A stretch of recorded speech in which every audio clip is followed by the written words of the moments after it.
नमस्कार आज्ञा देखु आपण पाखे जहाँ भी अच्छी आपण अल्प संतुष्ट होगा चेष्टा करूँ कहीं ना अत्यधिक लोभ अत्यधिक आशा से मनुष्य को दुख आड़ टाणी नहीं थाए जो मनीष जी अल्प संतुष्ट हो पारे ताकू कभी जीवन सारा अभाव स्पर्श कर पारे ना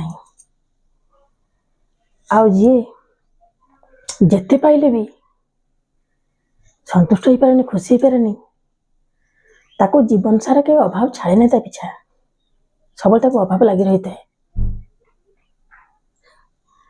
तेणु अत्यधिक आशा अत्यधिक लोभ ठीक नुह जी अच्छी आम जहाँ पाखे जी अच्छी आम से संतुष्ट हो खुशी रहा।